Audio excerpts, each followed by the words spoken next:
Bueno, ahora sí estamos grabando, estamos empezando esta nueva charla de pandemia con una particularidad que es la presentación de un libro. Es la primera que tenemos en lo que va de la cuarentena y de la pandemia.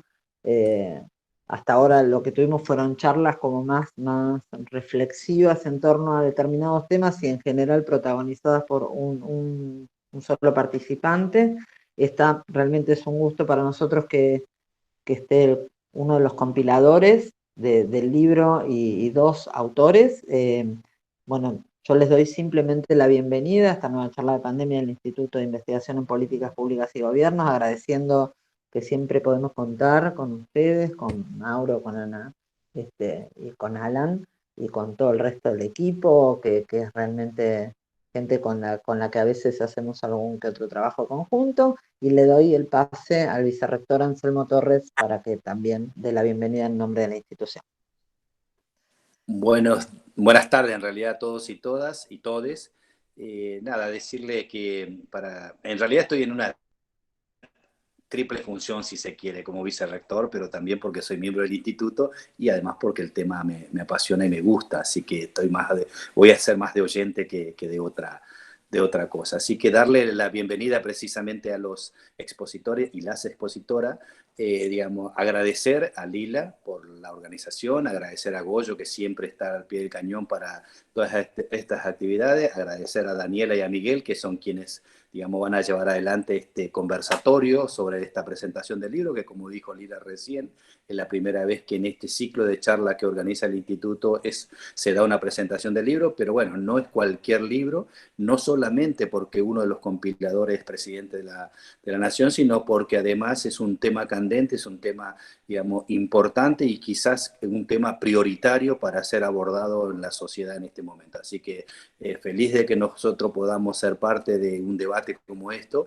y nada, nuevamente darle la bienvenida y por supuesto que como dijo Lila en la charla informal previa, digamos, están todos invitados, todas y todos invitados a nuestro territorio, a nuestro lugar, a Viedma y al Cóndor.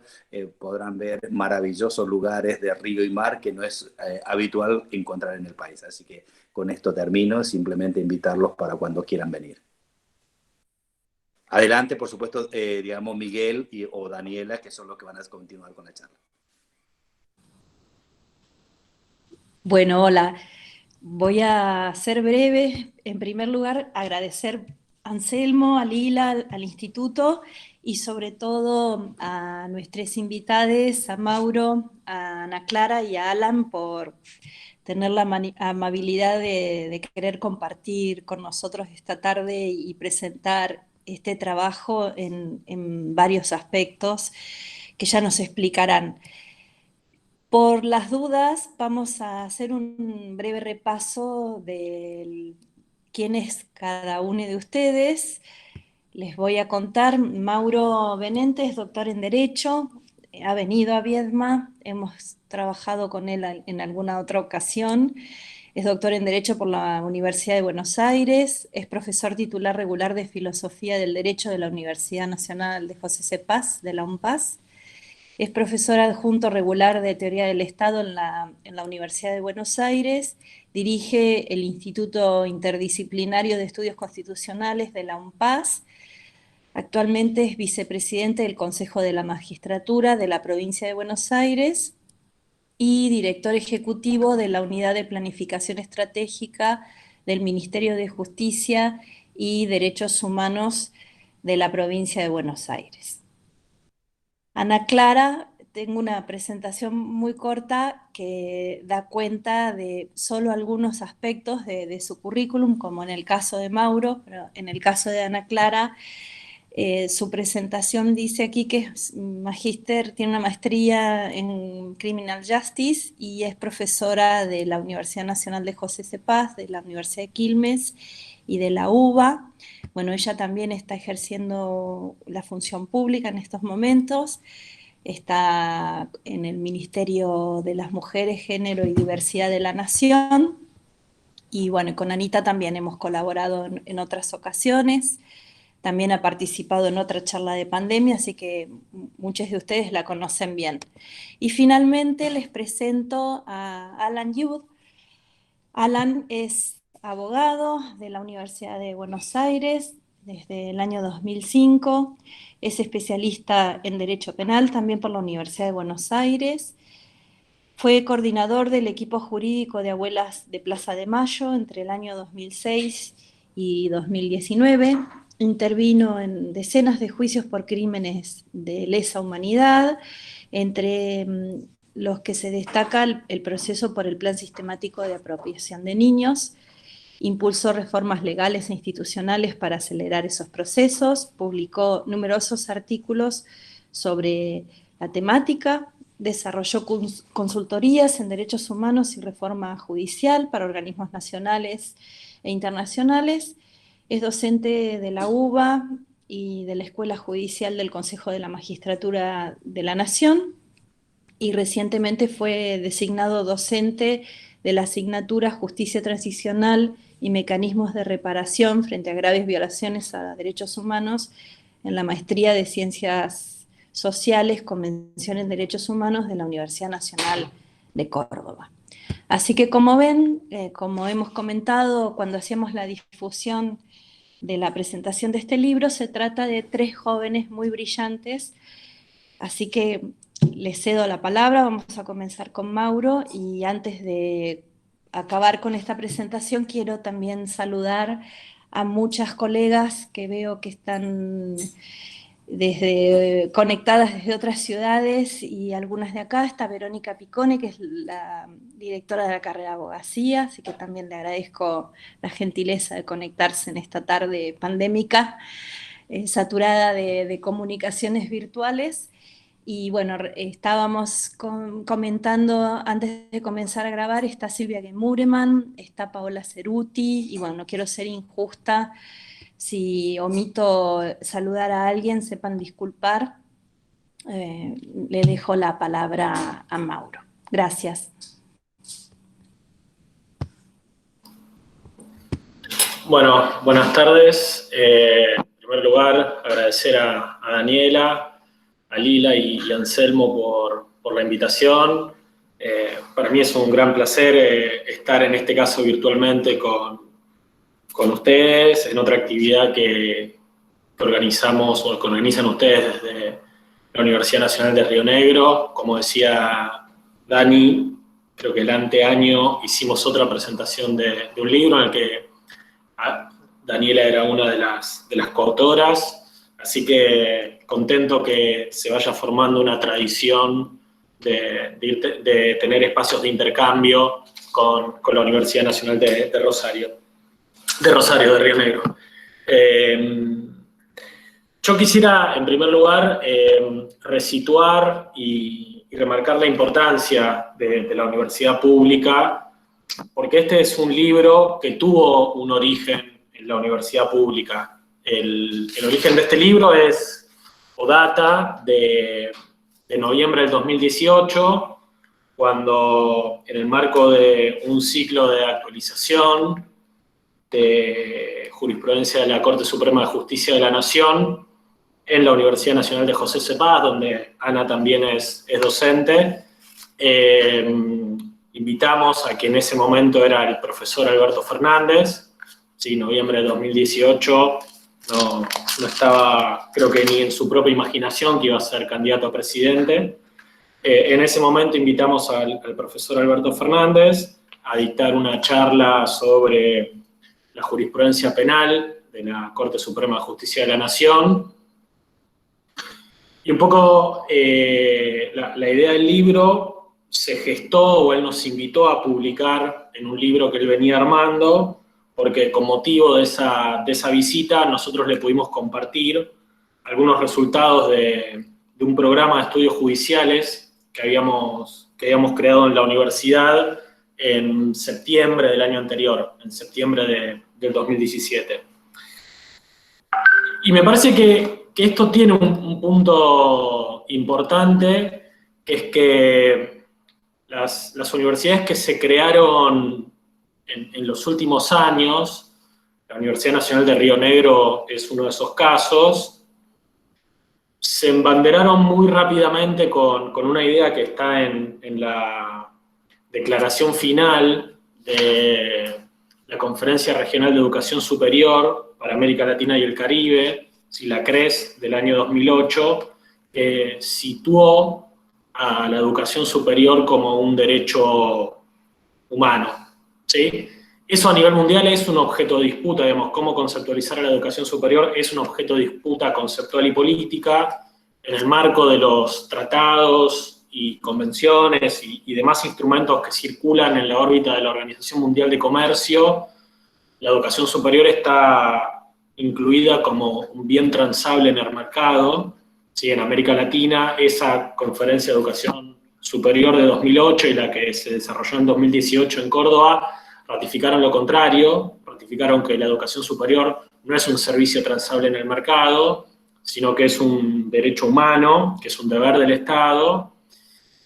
Y nosotros desde la universidad también teníamos una línea de trabajo de pensar a la educación superior como un derecho humano individual, que suponía que cada uno podía o debería tener la posibilidad de ingresar a la universidad, de permanecer a la universidad y en algún momento de egresar a la universidad, para el cual tenía que haber universidades por todos lados.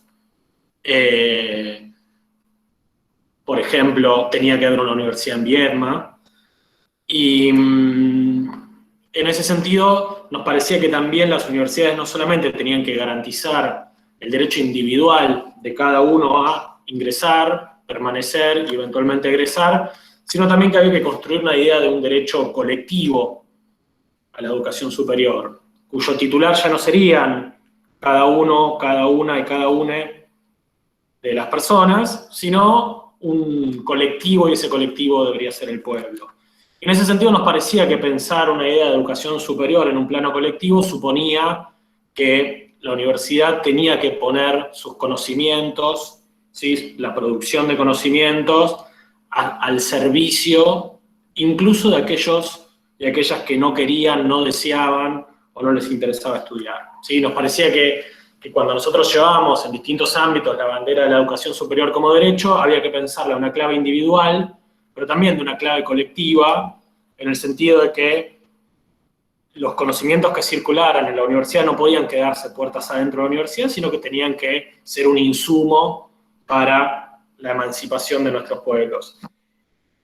Y en ese sentido, o con esa impronta, creamos ese programa de estudios judiciales con el intento de monitorear algunas instituciones del Poder Judicial de la Nación.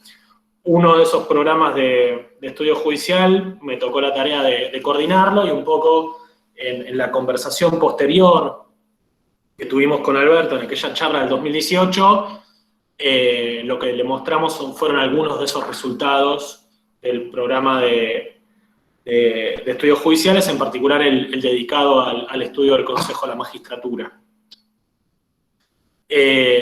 Después entonces de esa charla, de esa conversación, y con el trasfondo de tener una universidad que había pensado la educación superior en clave colectiva y había creado un programa de estudios judiciales, Alberto nos invita a participar de un libro que él estaba compilando, y al año siguiente, bueno, creo que fue en marzo, tuvimos otra reunión, nos dijo, bueno, no me voy a poder ocupar demasiado yo de esto, y nos pidió a Federico y a mí que por ahí le demos una mano en pensar los temas y en pensar los problemas que podían estar incluidos en el libro.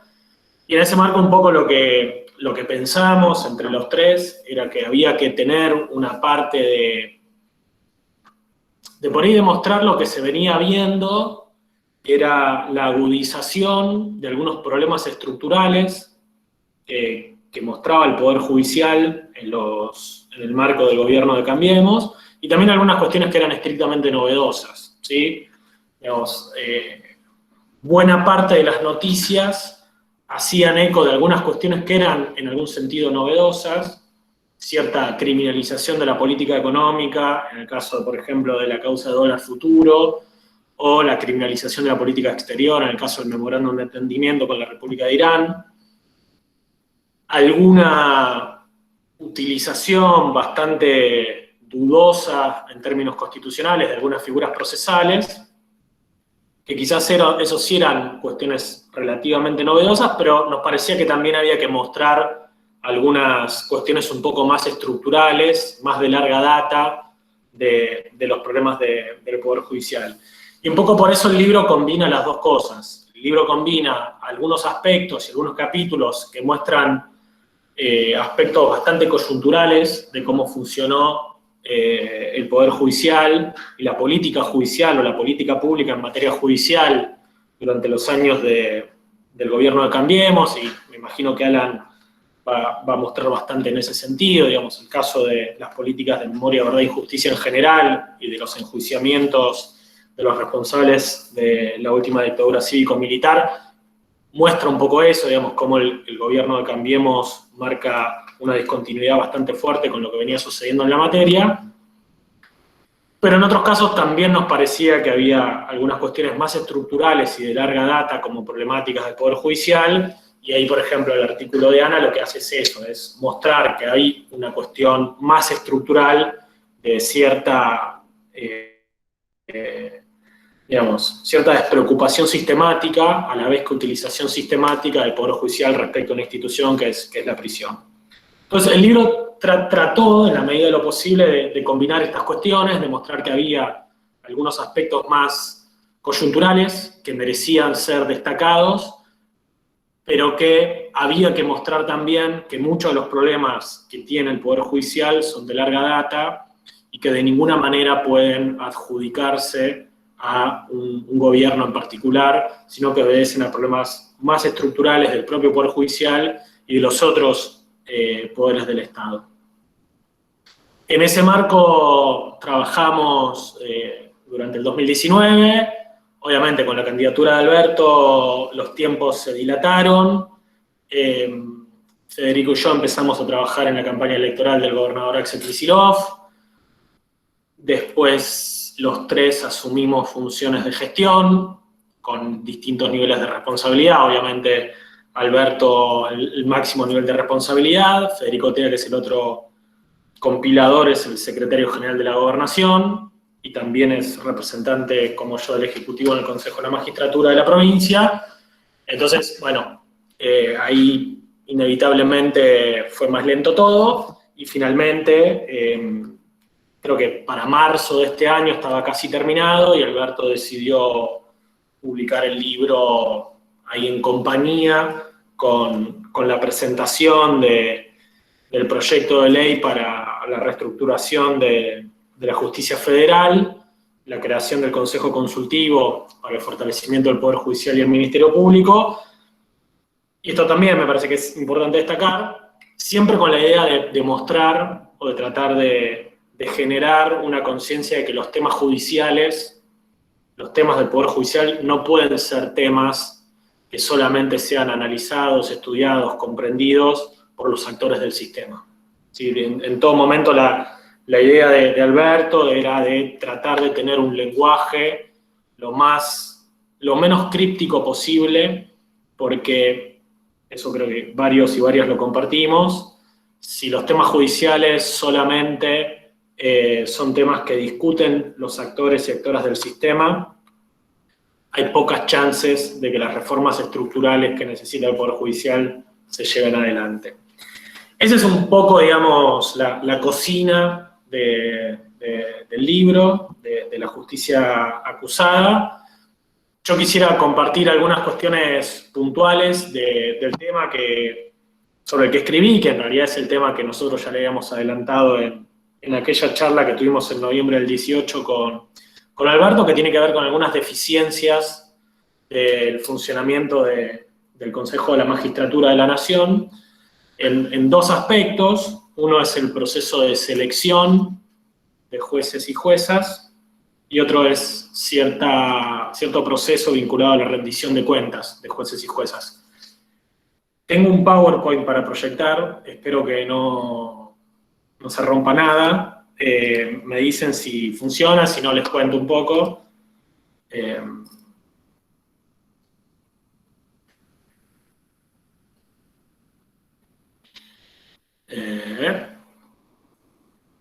Bueno, no la estaría pudiendo proyectar. A ver ahora.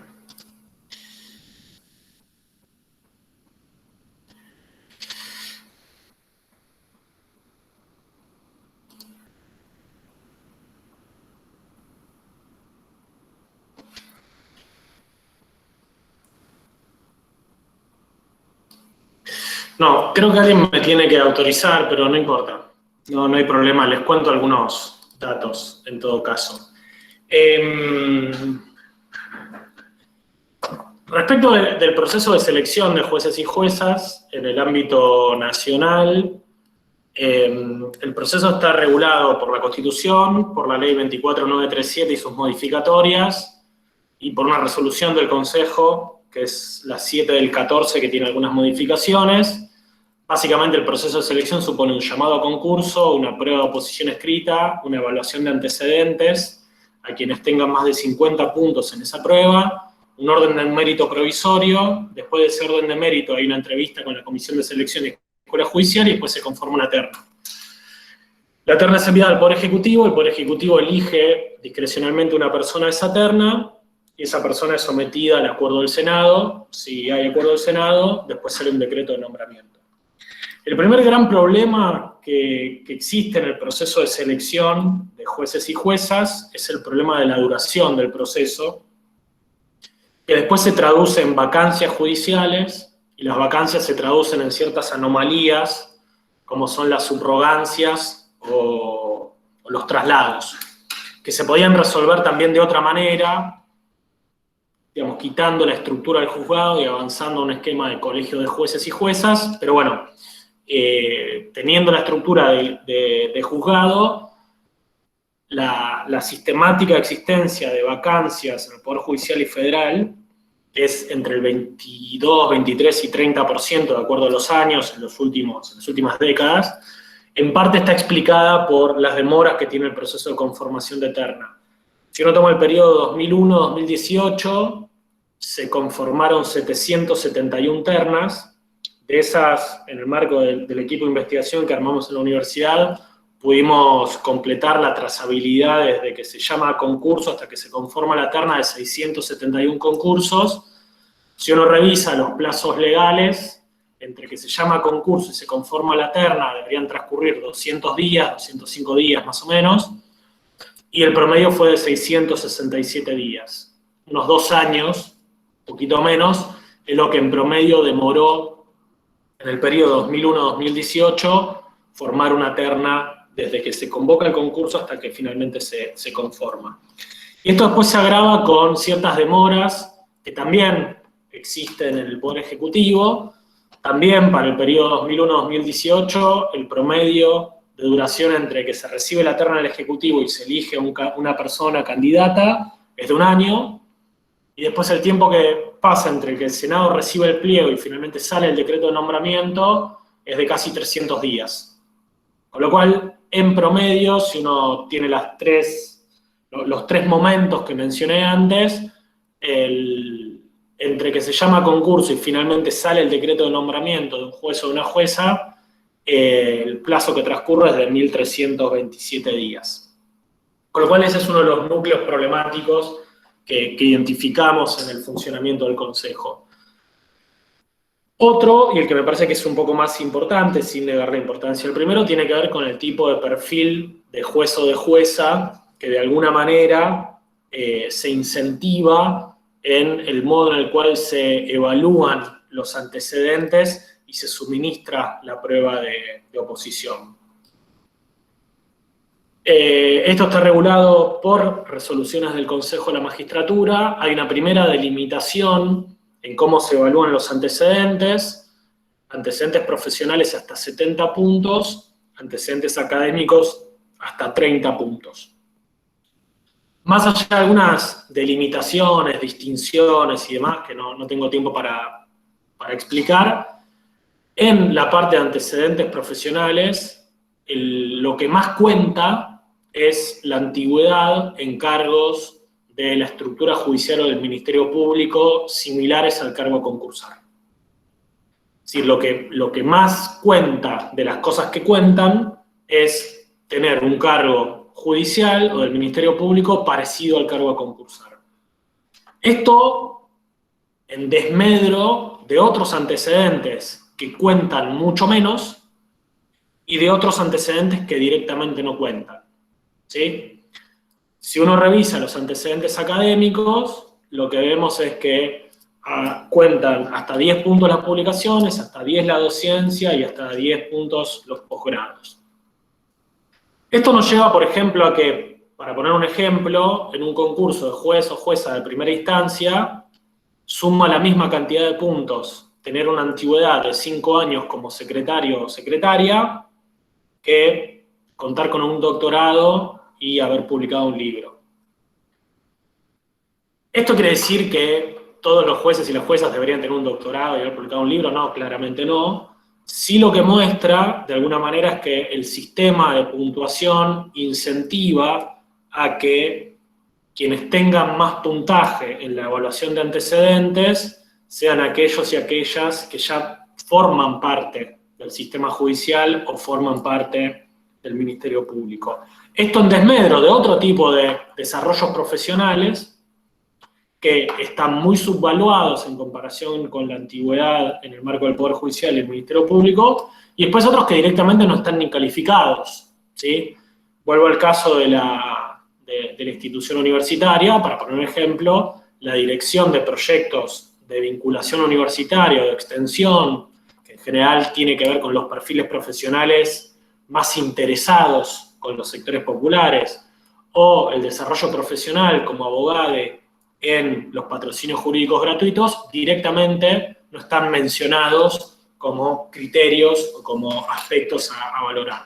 Con lo cual, lo que tenemos es eso, ¿no? Es la transformación en mérito del mero paso del tiempo. ¿Por qué del mero paso del tiempo? Bueno, porque el acceso a casi todos los cargos judiciales de funcionarios o funcionarias, en el Ministerio Público es parcialmente distinto, pero por lo menos en el Poder Judicial de la Nación, no suponen un tipo de ingreso ni meritocrático ni democrático, y después no supone ningún tipo de rendición de cuentas periódicas, ¿sí? Con lo cual lo que tenemos es una transformación en un pedigrí meritocrático del mero paso del tiempo en un cargo parecido al cual se está aspirando.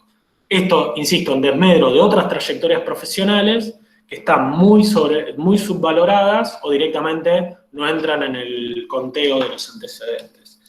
Y respecto a la prueba de oposición, en primer lugar, la forma en la cual se administra esa prueba también incentiva a que se presenten quienes ya forman parte de las estructuras judiciales, porque el examen que se toma es un examen que es la resolución, que puede ser una resolución de mérito, que puede ser una sentencia o un interlocutorio. Para eso también están más entrenados y entrenadas aquellos y aquellas que forman parte de la estructura judicial. Y ahí nos interesaba fundamentalmente revisar qué ingresaba en los temarios y qué no ingresaba en los temarios que se adoptaban o que se proponían para los exámenes. Por eso tomamos los 144 temarios que se suministraron a los concursos entre 2010 y 2018, buscando si en los temarios había aspectos vinculados con injusticias por redistribución o injusticias por reconocimiento. ¿Sí? Injusticias por redistribución, para ponerlo en términos muy sencillos, serían injusticias de clase, e injusticias por reconocimiento serían injusticias vinculadas a cuestiones de géneros, orientaciones sexuales, identidades sexuales y demás. Obviamente que estas dos injusticias suelen estar cruzadas entre sí, pero nos interesaba revisar si esas cosas son evaluadas. ¿Por qué nos interesaba eso? Bueno, nos interesaba porque cualquier juez o jueza en Argentina resuelve casos atravesados por esas injusticias. Y lo que vimos es que de esos 144 concursos, solamente en 11 se evaluaba algún tipo de conocimiento, o por lo menos se incluía en el temario, algún tipo de conocimiento sobre cuestiones vinculadas a injusticias por redistribución y reconocimiento. Entonces, cuando a veces nos preguntamos por qué a veces el Poder Judicial, no siempre, no todos los jueces, no todas las juezas, pero por qué a veces el Poder Judicial es insensible a las injusticias por redistribución o reconocimiento, o es más, en muchas oportunidades reproduce esas injusticias, bueno, nos pareció importante mostrar que eso no era objeto de evaluación tampoco. Y que ahí había una pista de por qué después teníamos tales o cuales sentencias.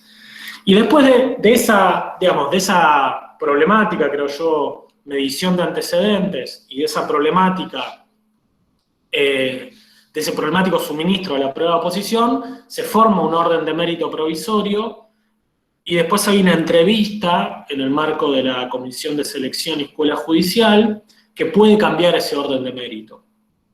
Ahí tomamos los 45 resultados de entrevistas que se desarrollaron entre enero del 2013 y diciembre del 2016, y de esos 45, en 31 casos, o sea, casi el 70%, se cambia ese orden de mérito provisorio, ¿sí? Con lo cual lo que tenemos es un supuesto proceso meritocrático que dota de un pedigrí meritocrático a jueces y juezas. Lo que después vemos cuando rascamos un poco cómo funciona ese sistema, vemos que algunos méritos quizás no deberían estar tan valorados, o algunos puntos no valorados, que en la prueba de oposición deberían tenerse en cuenta ciertas cosas y no otras, y después ese orden de mérito provisorio resultante de algunos estándares más o menos objetivos cambia discrecionalmente en el marco de una entrevista.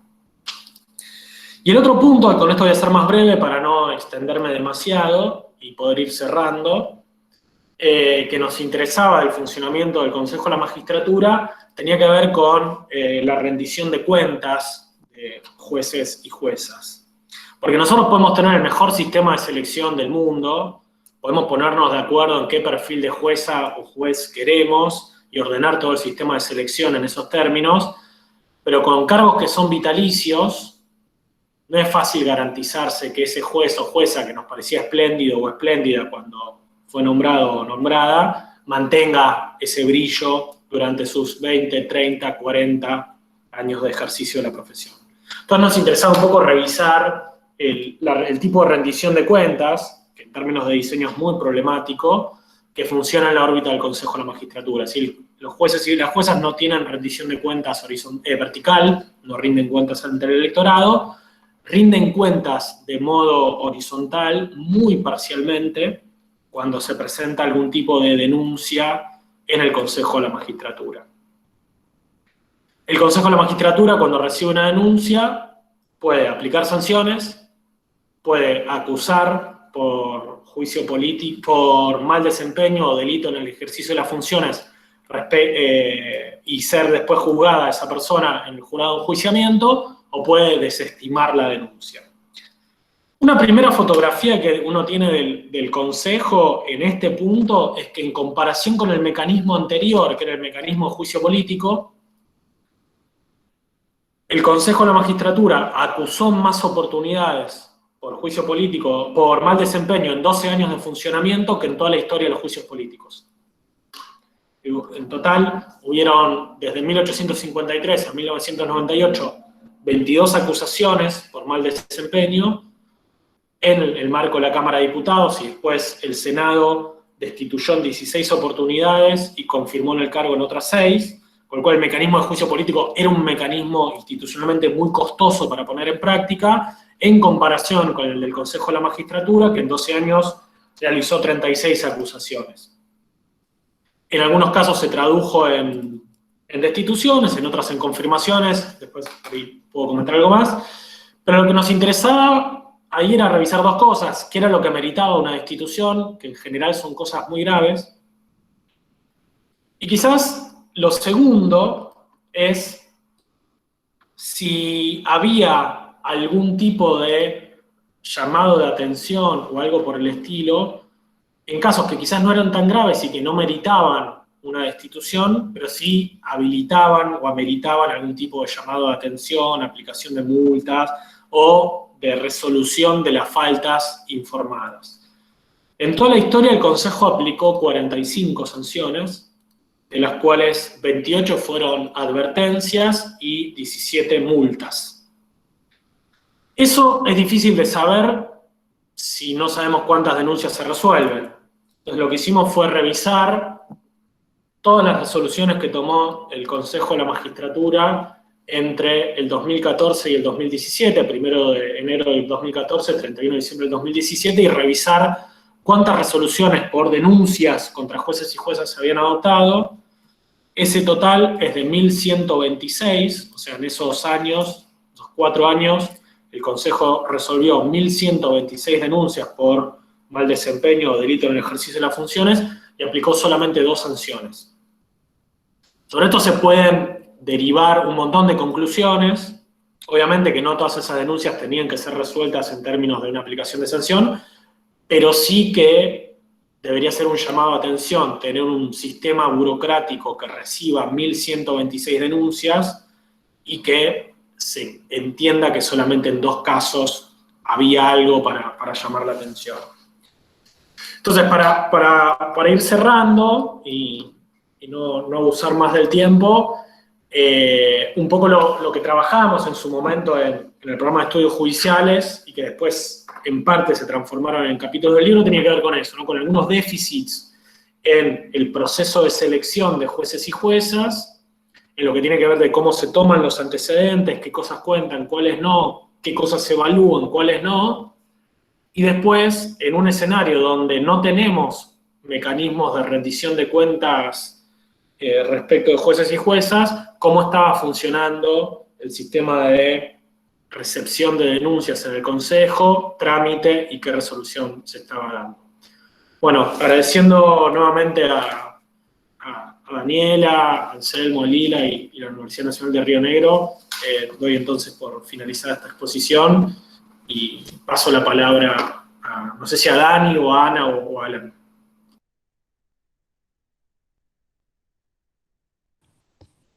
Anita, Ani, seguís vos. Acá estoy. Vamos a ordenar así, primero exponen y estamos apuntando todas las preguntas que hacemos al final, ¿sí? Buenísimo. Bueno, buenas tardes.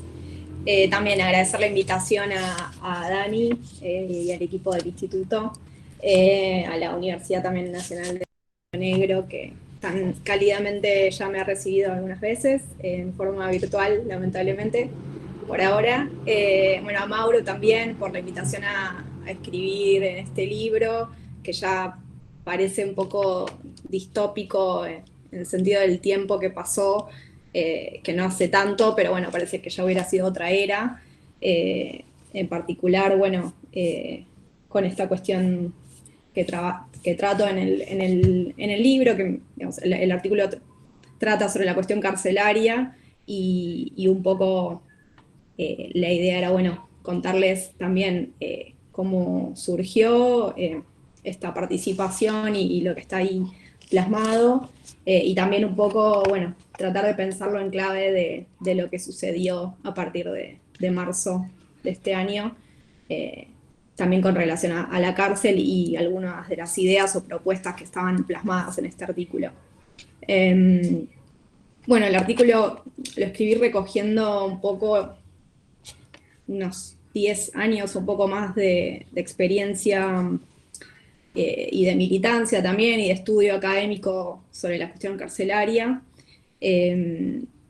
Y bueno, las reflexiones también, digamos, lo bueno del artículo en realidad viene de las reflexiones colectivas que hicimos junto con el equipo de investigación de la UNPAS, que codirijo junto a Iñaki Anitúa, que también, bueno, el proyecto se enmarca en el instituto que dirige Mauro, del Instituto Interdisciplinario de Estudios Constitucionales de la UNPAS, y en ese marco, bueno, junto a varias personas, varios profesionales y también estudiantes, nos propusimos encarar un proyecto de investigación que se llama Cambios en el Castigo en la Argentina Contemporánea, y que un poco estuvo acicateado por una reforma en la Ley de Ejecución Nacional que, bueno, muchas lamentamos en aquel momento por la regresividad que eso implicaba en materia de reconocimiento de derechos, en materia de reconocimiento también de la progresividad del régimen carcelario, pero también los problemas prácticos, los problemas concretos que esa reforma iba a traer en el tiempo para el problema de la sobrepoblación carcelaria, ¿no? Y en este sentido, estos condicionamientos estructurales de los que hablaba Mauro también hace un ratito, formaban parte de la preocupación o de los planteos en este proyecto, y lo que nos proponíamos un poco era tratar de trazar, al menos empezar a recolectar información que luego nos permitiera desandar esa reforma, o al menos intentar pensar en el impacto que esa reforma podía llegar a tener en la prisión y sobre todo en los egresos, ¿no? En las restricciones que ponían a las salidas anticipadas. Bueno, y en ese sentido, la situación que plantea, o el estado de cosas que planteo en el artículo, tiene que ver un poco con estas reflexiones y con esta preocupación tanto académica como también militante y profesional. Bueno, lo que tenía también era una idea de pensar, bueno, como decía Mauro, no sabíamos bien en un principio que esto que estábamos escribiendo luego iba a estar en un libro de la persona que terminaría conduciendo los destinos del país. Eso le agregó como una cuota de responsabilidad también a las propuestas que ahí se podían llegar a plasmar, pensando en que, bueno, ahora teníamos que tener cuidado con lo que deseábamos porque quizás se podía hacer realidad. Entonces, bueno, ahí hubo como que también afinar un poco más para pensar, ¿no?, en términos prácticos, y a veces no tanto en términos de, bueno, solo de la crítica, y pensar un poco más desde lo propositivo, que muchas veces desde la academia, o bueno, yo trabajé muchísimos años en la Procuración Penitenciaria de la Nación, donde, bueno, es un organismo de control, entonces también estaba yo muy habituada a pensar los problemas también desde la militancia, digamos, siempre he estado en lugares así como desde la crítica, y esto un poco también obligaba a pararse en otro lado, ¿no? Y bueno, entonces veníamos como con este impulso, y apareció la pandemia. Y estas propuestas o estas medidas que se plasman en el artículo, que por cierto no son nada originales, digamos, son ideas y planteos que vienen desde incluso de la criminología crítica, de los penalistas progresistas, que piensan un poco el sistema penal como a veces más como un problema que como una solución, y bueno, que estaban vinculadas con, ¿no?, reducción de escalas penales, de los mínimos penales, con uso de medidas alternativas, con toda una serie, como con una batería, digamos, de medidas que son las que en general se pueden pensar para atacar un poco la problemática del encierro y de la sobrepoblación, sobre todo, del uso indiscriminado, podemos decir, o el uso extendido de la prisión. Y aún así, digamos, siendo estas medidas tan como ya conocidas o propuestas por muchas personas, de todos modos se representaba como difícil, ¿no? Como es un problema muy complejo, la prisión, su enquistamiento en la sociedad, en el poder judicial. Pero, bueno, ahí lo que pasaba era que se sentía que se podía, bueno, con voluntad política, con políticas criminales y políticas penitenciarias, se podían empezar a ver esos cambios progresivamente. Lo paradójico quizás de la pandemia fue que algunas de las medidas más difíciles que veíamos en ese momento, hablo en plural porque todo esto son reflexiones, como les decía, también del conjunto del equipo, y luego publicamos un artículo también de contexto de pandemia. Lo que veíamos como más difícil era justamente alguna medida drástica de reducción de la sobrepoblación, ¿no? De desagotamiento del sistema, que muchas veces tiene que ser así, digamos, tiene que ser una medida que permita, a partir de, bueno, sacar una gran cantidad de gente de un espacio colapsado para poder empezar a pensar formas de reorganizar ese espacio, formas de, establecer otras formas de trato dentro del espacio carcelario. Bueno, y lo que sucedió a partir de la pandemia, paradojalmente o no, es que se impuso esta necesidad por una cuestión de salud pública, ¿no? Hubo que pensar en que había que empezar a pensar formas de que algunas personas o muchas pudieran salir de la prisión por el riesgo que eso implicaba de expansión de los contagios y de muertes, ¿no? que es muy alto y es mucho más alto que en porcentaje, ¿no? En las tasas de mortalidad que lo que es afuera, la población general. Entonces, digamos, se empiezan a emitir desde los organismos internacionales recomendaciones, incluso en algunos casos algunas directivas un poco más fuertes, vinculadas con la necesidad de hacer egresar a personas que estaban en el ámbito carcelario para prevenir estos contagios y esta proliferación, ¿no? Teniendo en cuenta que es un medio, el medio carcelario, y sobre todo como estaba la situación en Argentina, que era inminente, digamos, que esos contagios se iban a producir y que podía haber muertes. Lo que estaba pasando, digamos, en lo previo, y que es un poco lo que el artículo describe, es que ya la situación de sobrepoblación era crítica. Argentina, en los últimos 2 años de la gestión de Mauricio Macri, había alcanzado el pico histórico de sobrepoblación. Además, al interior de esa población hipertrofiada, el mayor aumento de encarcelamiento, digamos, de personas encarceladas era la población de mujeres cis y trans. Se estaba dando una situación en la que las penas que se imponían eran de las duraciones, digamos, más largas, entre un 45 y un 50% de las penas eran condenas largas, de más de, digamos, largas para lo que también quizás uno puede entender, ¿no? Entre 6 y 15 años son condenas largas, cuando los delitos más frecuentes que se cometen, o por lo menos por los que hay condenas, son los robos y las infracciones a la ley de estupefacientes, ¿no? Como esas disociaciones, quizás entre la gravedad de los delitos y la gravedad de las penas, o la duración de las condenas, se estaba evidenciando de una forma muy predominante en ese tiempo, que ya decíamos, parece como si hubiera sido en otra era, y había, bueno, toda una serie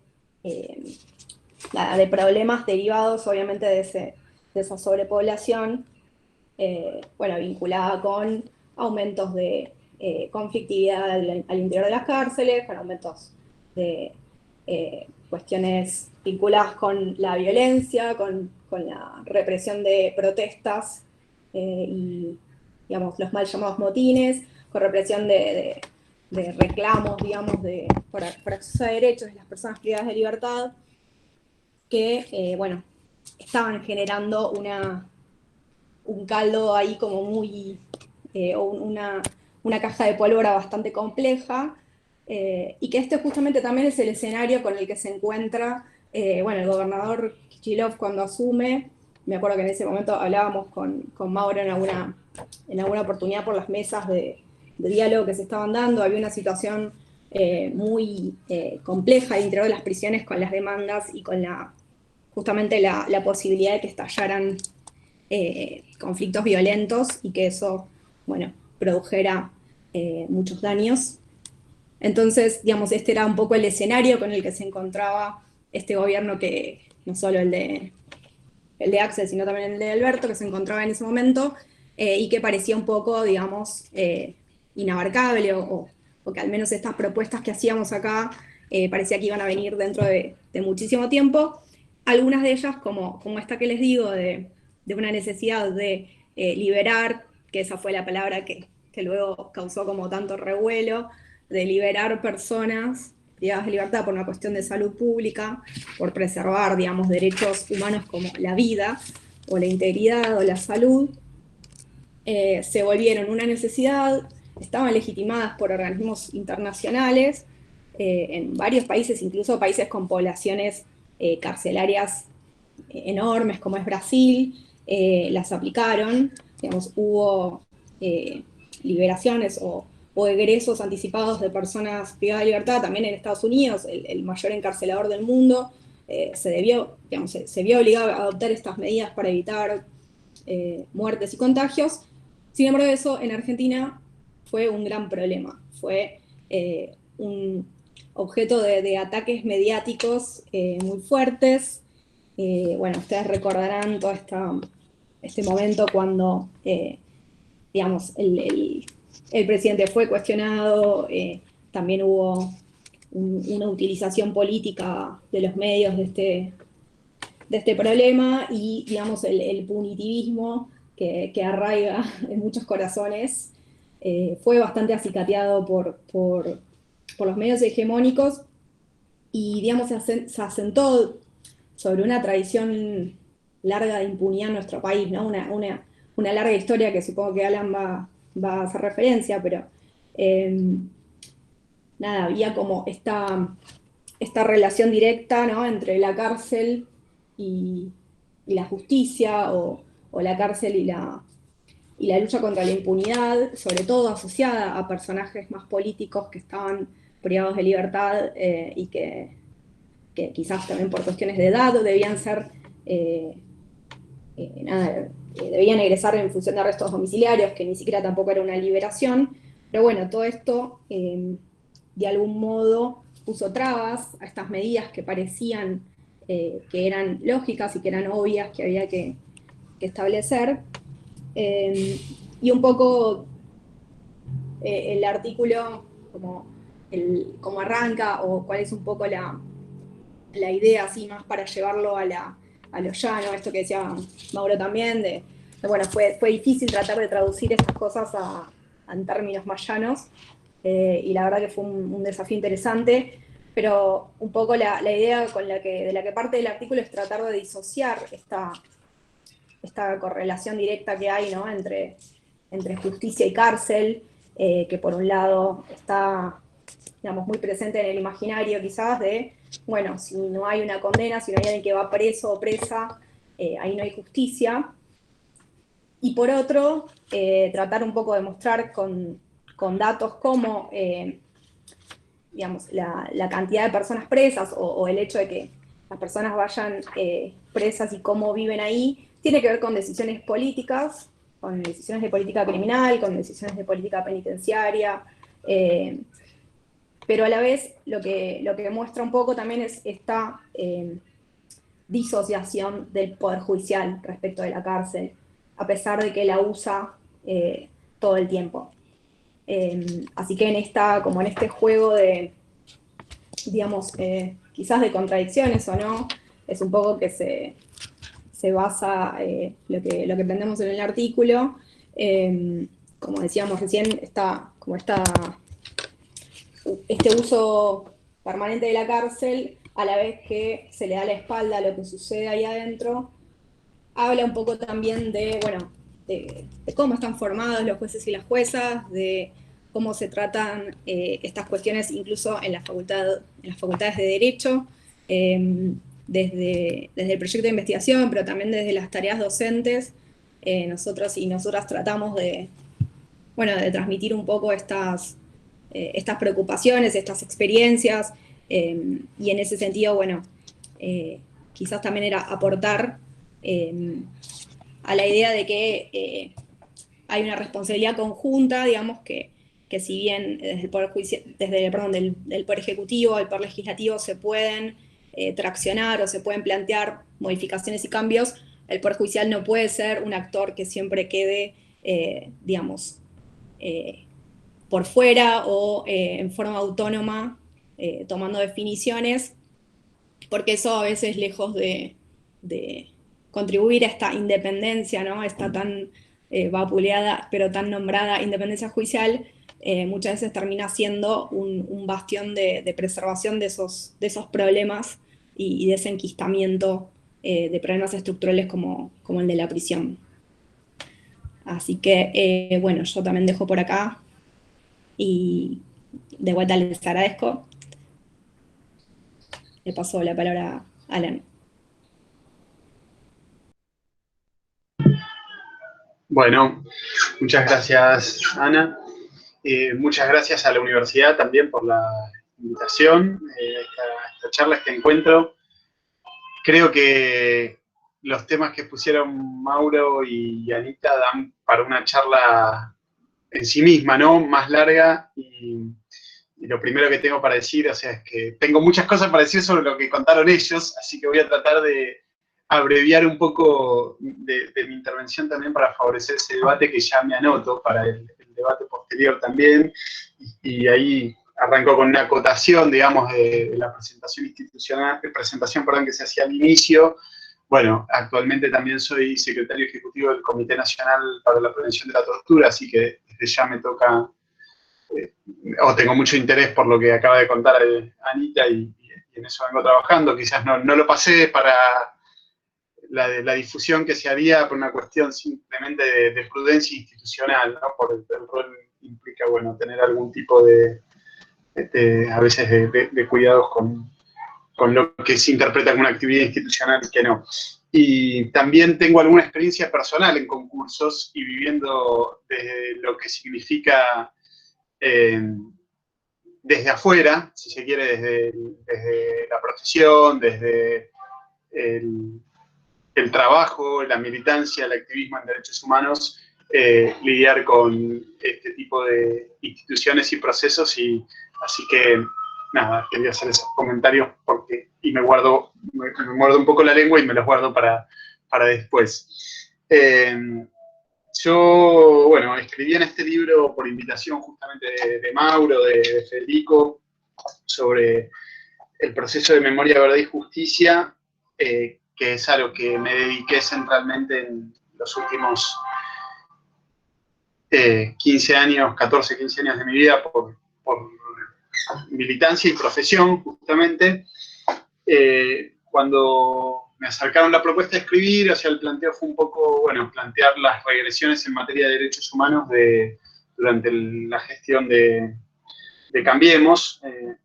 En general, fuimos, bueno, sobre este punto en particular, y no es por disentir con lo que dijo Mauro, pero que él anticipaba un poco que yo hablaría de las discontinuidades en la materia de memoria, verdad y justicia durante la gestión de Cambiemos en el Poder Judicial, y esas discontinuidades está claro que existen, son muy notorias, pero también hice algún tipo de esfuerzo, reflexión para mostrar también las continuidades de las cosas buenas y malas, si se quiere, digamos, que se dieron en esos 4 años, y también tratar de reflexionar un poco qué nos muestra el proceso de memoria, verdad y justicia sobre el Poder Judicial en general. El trabajo es una especie de resumen y balance sobre este proceso. Creo que no hace falta decir que es un proceso singular a nivel mundial, el juzgamiento por crímenes de lesa humanidad en nuestro país, no singular por único en este momento, sino por el liderazgo de Argentina en la materia y por algunas características, digamos, del proceso en sí mismo. Quizás cuando en 2003, 2004, 2005, entre la anulación de las leyes de violencia de vida y punto final por parte del Congreso de la Nación primero, y después su confirmación por parte de la Corte Suprema después, habían todavía menos experiencias en el mundo y en la región. Hoy otros países, digamos, han seguido un poco este camino, pero ningún proceso tiene quizás resultados tan positivos, aún con todas las dificultades del caso que tiene el proceso argentino. Me voy a concentrar en estos últimos puntos, digamos, a partir de la reapertura, más allá de que hay una idea, digamos, de general en el artículo, o que está en el trasfondo de todo el artículo, que es mostrar que el proceso de memoria, verdad y justicia, voy a decir algo quizás demasiado evidente, pero es un proceso notoriamente político, digamos, y que la intervención o la actuación de la justicia está muy marcada por la la política del país, la política de la gestión de gobierno en cada caso, la impunidad, digamos, de los crímenes del terrorismo de Estado comenzó a construirse durante la propia dictadura, no solo en la manera en que se ejecutaron los crímenes, sino a nivel normativo, ¿sí? La dictadura concluye sus últimos meses con las llamadas ley de autoamnistía y el informe, llamado informe final, que, bueno, pretendía dar por concluido el debate que ya estaba instalado en la sociedad en ese momento sobre la desaparición de personas.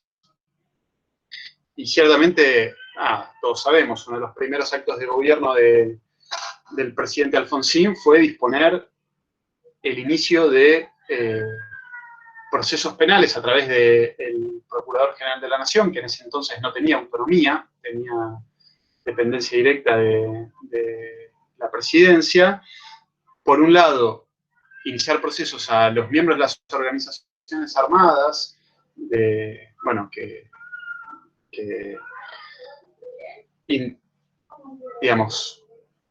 a los miembros de las organizaciones armadas de la década del 70, y en segundo término, y lo digo así porque ese es el orden de los decretos, a los miembros de las juntas militares.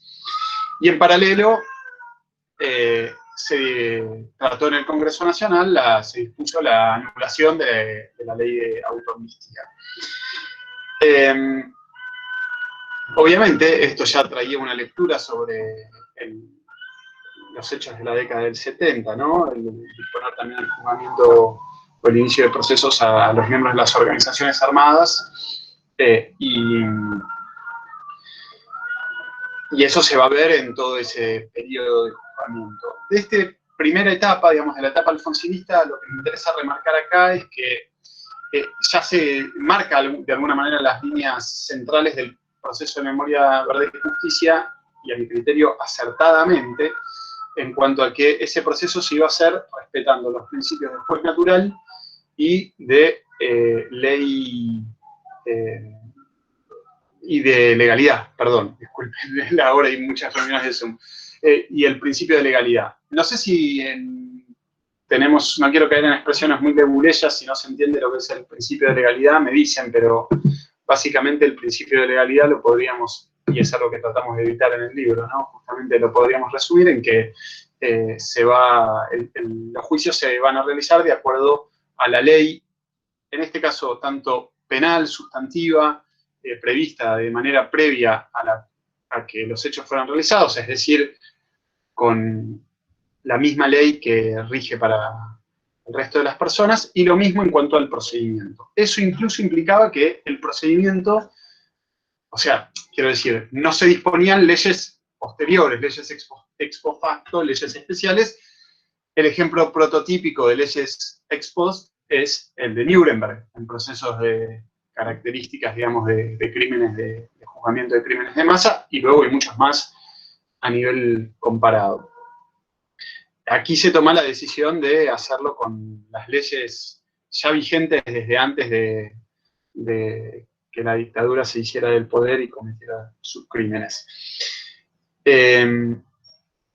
Esa decisión, después de alguna manera, es revisada o retocada con un retoque quirúrgico por el gobierno de Alfonsín, cuando insta a la Cámara Federal, en primer lugar, al llamado CONSUFA, Consejo Supremo de las Fuerzas Armadas, a que acelere los juicios, ya para el año 84, donde se tomaban declaraciones y habían algunas indagatorias y demás, pero claramente no avanzaban, y que si, no había una resolución, la Cámara Federal se abocaría a el tratamiento de esas causas.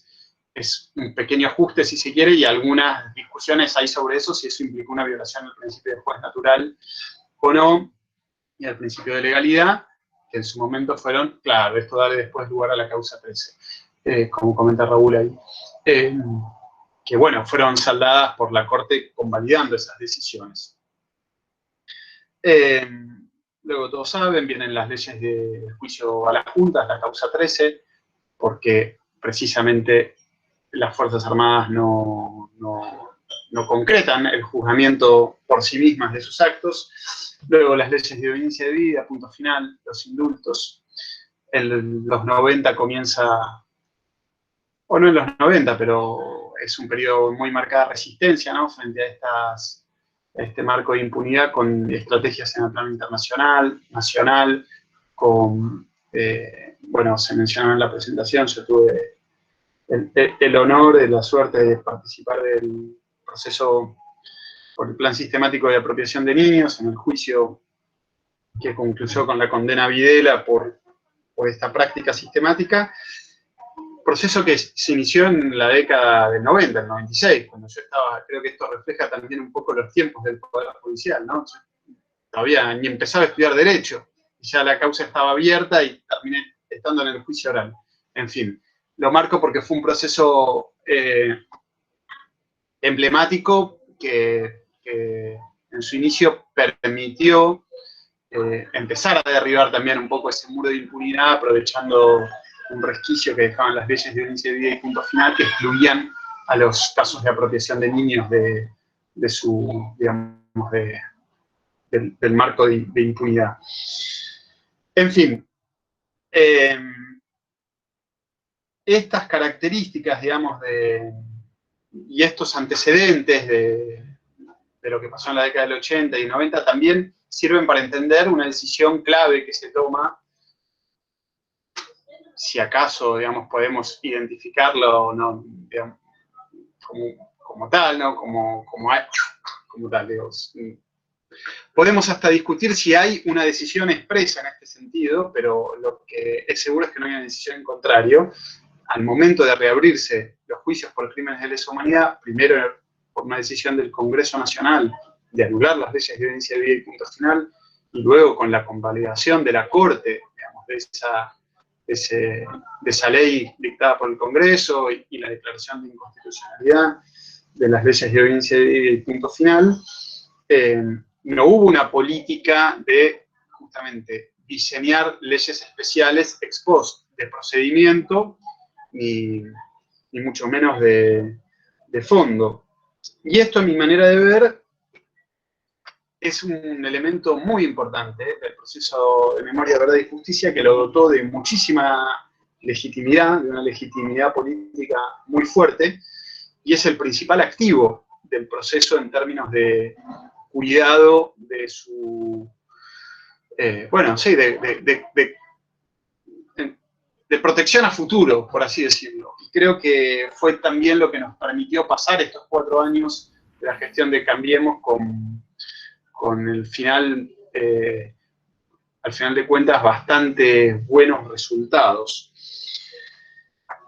Ahora bien, esta decisión que dotó de legitimidad y sigue dotando de legitimidad jurídica y política a los juicios, también trae aparejados problemas. ¿Por qué? Y les pido que me marquen si me excedo, me voy excediendo con el tiempo. Yo creo que estoy cerca, ¿no?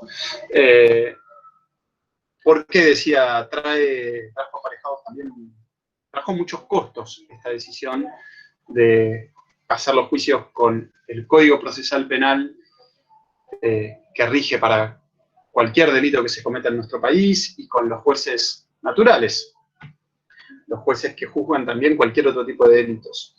Los problemas son los propios de la organización judicial argentina, que no está preparada para lidiar con grandes volúmenes de información, ni mucho menos cuando más que información se trata de testigos, víctimas, imputados, personas, en definitiva, en distintos roles. Y eso se expresa justamente en un código de procedimientos pensado para juzgar los delitos de flagrancia, los delitos urbanos, y jueces que tienen un poco el perfil que marcaba Mauro en su presentación. En la experiencia comparada, muchas veces, así como se cae en leyes especiales, también hay tribunales especiales que gozan de menos legitimidad política, pero normalmente pueden tener un perfil de magistrados con cierta especialización, cierta vocación o orientación profesional más orientada a la temática, bueno, de derechos humanos o de derecho penal internacional, lo mismo con los fiscales. Esto aquí no sucedió. Y lo que implicó, básicamente, es que incluso en la primera etapa de reapertura de los juicios, quedaban muchos jueces y fiscales que venían de la dictadura y que quizás empezaron su carrera judicial en la dictadura en cargos por ahí menores o de secretarios, en algunos casos de jueces o fiscales, y que ya para esta época ocupaban cargos muy relevantes. Ejemplos paradigmáticos: Alfredo Villordi, no sé si lo recordarán, era presidente de la Cámara Federal de Casación Penal, después terminó siendo abogado defensor de Patti, en defensa de Luis Patti, del profesor muy ideológica. Había sido, había ocupado distintos cargos relevantes durante la dictadura. O el fiscal Luis Romero Victorica, fiscal de casación, también venía de la época de la dictadura y había sido uno de los principales impulsores justamente de los procesos contra los miembros de las organizaciones armadas ya en democracia. Y hay unos cuantos ejemplos más. El periodo que identifico yo, digamos, del 2005 a 2010, 2009-2010, es un periodo donde justamente hay que hacer mucha fuerza para que esos funcionarios judiciales se corran con, bueno, un fuerte impulso del gobierno en ese momento, y ya sobre el final de esa década, donde se veían estas demoras, comienzan algunas intervenciones más quirúrgicas sin afectar los principios de juez natural y de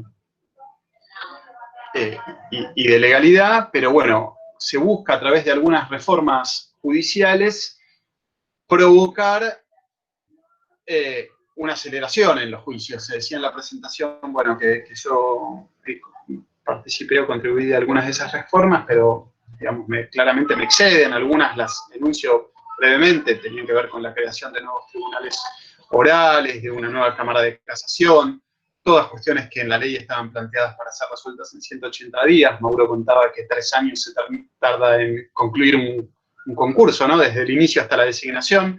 La Cámara de Casación Nacional, que fue pensada para desagotar a la Cámara Federal de Casación Penal y que esta Cámara pudiera tener más tiempo y más recursos para buscarse a los juicios, por ejemplo, fue creada por ley en el año 2000, si mi memoria no falla, en el año 2008, y recién se emplazó esta Cámara y comenzó a funcionar 7, 8 años después.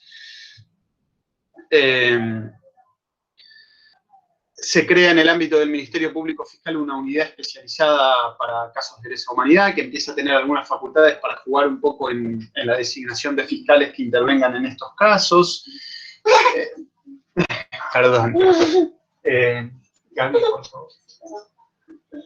Perdón que se metan los chicos. Ahí va Simón, ya estoy con vos. No, perdón, disculpen, sabrán entender. Quiere participar él también, déjalo un poco. Quiere protagonismo. Sí. Entonces, retomo. En ese periodo hay algunas reformas dirigidas a, bueno, tratar de acelerar los juicios sin tocar los núcleos principales que dotan de legitimidad. Para el segundo mandato de Cristina de Cristina Kirchner como presidente, y me parece que está bien, a veces es riesgoso, pero se pueden pensar el proceso de memoria, verdad y justicia de alguna manera en espejo, cruzándolo con los mandatos presidenciales, por esto que digo, ¿no? Que siempre se fue ajustando mucho a los mensajes que bajaban del Poder Ejecutivo. Es donde se empiezan a ver los resultados. Es un periodo de buena cantidad de sentencias de juicios orales, y algo tiene que ver justamente con estas reformas que se hicieron unos años antes, a pesar de que algunas tuvieron una implementación deficiente, como la de la Cámara de Casación. Cuando asume Macri, ya para fines de 2015, digamos, con el proceso muy en curso y desarrollado, igual llegábamos, digamos, con el caballo cansado, con muchos de los jueces y fiscales haciendo estos juicios, diría yo, como una manera, habían transitado esos años también como una manera de buscar un posicionamiento personal, mejorar su posición en los concursos, era algo como que era bien visto para hacer carrera en ese momento y buscar justamente ascensos. Creo que esto se vincula un poco con también algunas de las preguntas sobre el lobby político, alguna instrumentalización por ese lado. Pero yo creo que quienes mostraron un compromiso genuino eran efectivamente la minoría, y ya de alguna manera se había depurado centralmente las principales resistencias. Decía, cuando asume Macri, no sé si seguramente recuerden que creo que al día siguiente de ganar las elecciones o de asumir, La Nación saca un editorial pidiendo por la impunidad de los crímenes del terrorismo de Estado, diciendo que era obra de una vuelta de página. Y eso pone de vuelta el tema en debate, y creo que su primera conferencia de prensa, después de ganar, le preguntan los periodistas si iba a haber un cambio en la política en esta materia, y él responde: este es un tema del Poder Judicial, el Poder Ejecutivo no tiene que ver.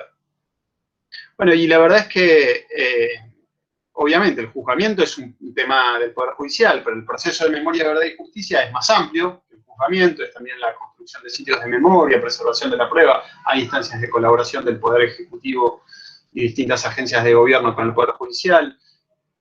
En mucho de eso se había avanzado en la gestión anterior, lo estaba omitiendo, pero en creación de oficinas especializadas en derechos humanos, no solo en la Secretaría de Derechos Humanos, sino en distintas dependencias como el Ministerio de Defensa, el Ministerio de Seguridad, Comisión Nacional de Valores, que hacían un relevamiento de archivos y un trabajo especializado de contestación de oficios, es decir, aportar pruebas, colaborar con la justicia. Todo eso fue desarmado durante el gobierno de Macri. Pero lo que me interesa remarcar es lo que se vio en el Poder Judicial, o sea, cómo decodificó el Poder Judicial este mensaje de, bueno, esto es un tema del Poder Judicial y a nosotros tanto no nos interesa, que era la línea subyacente, ¿no? En ese discurso. Y que después, a medida que fue pasando el tiempo, el gobierno cada vez se mostró más que no solo no les interesaba, sino que les interesaba volver a, como lo llamó Daniel Feuerstein, la teoría de los dos demonios recargada. Y eso el Poder Judicial lo decodificó de una manera muy clara. Lo decodificó cambiando algunos criterios sobre temas que aún no estaban resueltos, distintas discusiones jurídicas, y bajando 1 o 2 cambios en el proceso de juzgamiento. Eso llega a su punto culmine con el fallo de la Corte Suprema del 2x1, que bueno, como alguien alguna vez me dijo, fue un gran favor que nos hicieron porque reactivó la memoria en el pueblo, ¿no? La respuesta de la sociedad fue tan contundente que tuvieron que dar marcha atrás, no solo la dirigencia política y los operadores del gobierno que habían impulsado ese fallo, que los hubo, digo, y daría para otra charla por ahí, no sé, más reservada, o no, que usarán de esta conversación, sino también la propia Corte, y el propio Poder Judicial terminó rechazando ese fallo de la Corte. Pero en el medio, y con menos prensa, se tocaron algunas líneas importantes, se revocaron fallos sobre, por ejemplo, condenas a empresarios, la primera condena a un empresario por su responsabilidad en el terrorismo de Estado, se revocó una condena por hechos previos al terrorismo de Estado que habían sido calificados como crímenes de lesa humanidad, responsabilizando a las víctimas de esos hechos, construyendo una cierta suerte de legitimación en el lograr represivo de las Fuerzas Armadas. Se confirmó la prescripción de las acciones civiles por los crímenes del terrorismo de Estado. Y esto a mí me parece que se puede pensar a partir de 3 categorías que ilustra muy bien María José Sarrabayús en un libro que yo les recomiendo mucho mirar, que tienen mucho que ver con estas cuestiones, que es El Poder Judicial y la Dictadura, su tesis doctoral, donde ella básicamente describe que durante la dictadura hubo en el Poder Judicial 3 sectores, el de los independientes, los orgánicos y el sector mayoritario, el de los adaptados. El de los independientes, aquellos que trataron de resistir a la política represiva desde el Poder Judicial, muy excepcional, algunos de ellos terminaron desaparecidos. Los orgánicos, los militantes de la dictadura y que se ingresaron, digamos, de alguna manera, se consustanciaron con el plan criminal, algunos de ellos terminaron juzgados y condenados en este proceso de memoria, verdad y justicia, pero la gran mayoría fue la de los adaptados, ¿no? Los que, para sobrevivir, para ascender, por el motivo que fuera, se alinean, digamos, sin hacer demasiadas olas con el clima de época. Y yo creo que esto es un poco lo que pasó con el Poder Judicial con el proceso de memoria, verdad y justicia. Mientras el mensaje político, el mensaje de gobierno era de impulso a estos juicios, fueron también mayoría los adaptados y acompañaron el proceso. También tuvimos jueces de alguna manera orgánicos, no con el gobierno, sino con el proceso de memoria y verdad y justicia, orgánicos o jueces o fiscales consustanciados con ese proceso que genuinamente querían impulsarlos. Que yo los identifico en realidad con aquel sector independiente de la dictadura. Y estaban también aquellos jueces que resistían, ¿no?, el avance de los juicios, como los que mencioné antes. Me parece que lo que pasó durante el gobierno de Macri con el Poder Judicial y estos fallos regresivos fue que volvieron a tener cierto peso los que quedaban de aquellos que resisten al proceso de memoria y justicia, pero que la mayoría se adaptó al cambio de época, lisa y llanamente. Y eso se expresó en los cambios en los criterios jurisprudenciales. Bueno, creo que me estoy excediendo un poco en el tiempo. Solo para concluir, que en relación también a algo de lo que planteaba Anita, de pensar no solo la crítica o la descripción en mi caso, sino también en las medidas propositivas, creo que el artículo concluye con algunas referencias de ideas que pienso que sería bueno debatir, profundizar, también trabajadas colectivamente, en este caso desde mi anterior espacio, el equipo jurídico de Abuelas de Plaza de Mayo, que básicamente creo que estamos en una etapa donde hay que empezar a poner sobre la mesa las prioridades con las cuales el Poder Judicial aborda los procesos judiciales y en particular los de lesa humanidad, y que creo que algo de eso se puede ordenar también con algunas leyes, sin pensar que unas reformas legislativas van a ser la panacea ni la solución de estos problemas estructurales. Yo creo que la decisión de no hacer juicios con jueces especiales y con leyes especiales fue acertada. Creo que en vez de un 2x1 hubiéramos tenido una decisión de anular directamente condenas y procesos si no hubiéramos tenido esos recaudos, pero a la vez creo que todavía queda un poco más por explorar en materia de esto, algunas reformas o ajustes quirúrgicos, y ahí lo que planteo básicamente es pensar en, no sé si estamos con un público muy jurídico, no quiero irme a un lenguaje muy jurídico, pero más o menos, ok. Bueno, ahí lo que pienso es que se puede jugar con algunas leyes que dispongan, a los tribunales orales dar prioridad a estos juicios, fijando fecha de audiencia antes que con otros, publicando su agenda de juicios, del mismo modo indicar tal vez que sean juzgados en primer orden aquellos imputados que todavía no atravesaron ningún proceso y que los que ya tienen varias condenas, esos procesos puedan esperar. Buscar mecanismos para que el horizonte de juzgamiento, digamos, no solo sea realizable, sino que no esté marcado por las decisiones arbitrarias de los propios jueces, sino que se transparenten. Hoy ellos seleccionan básicamente qué juicios hacen sin criterios públicos, y eso me parece que puede discutirse con otras herramientas legales. Hoy no hay posibilidad de hacerlo. Y a la vez creo que sería bueno dotar al proceso de memoria, verdad y justicia también de algunas reformas institucionales, legales, que prevean que esto que pasó durante el macrismo, bueno, no vuelva a pasar, que si hay oficinas de derechos humanos, áreas especializadas, se les preserven con un marco normativo un poco más robusto. Bueno, dejo acá para, si no seguir excediéndome, y gracias de nuevo.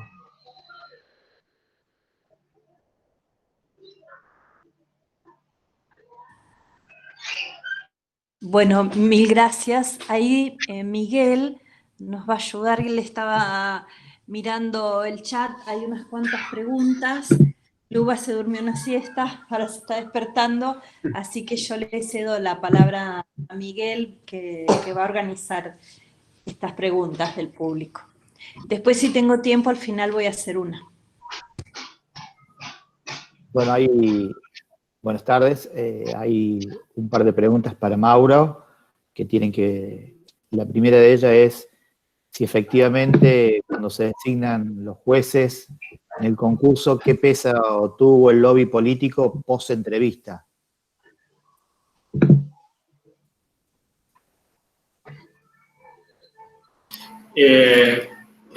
No sé si termino de entender cómo qué peso tuvo el lobby político. Dice, si en el estudio que realizaste en el libro, sí.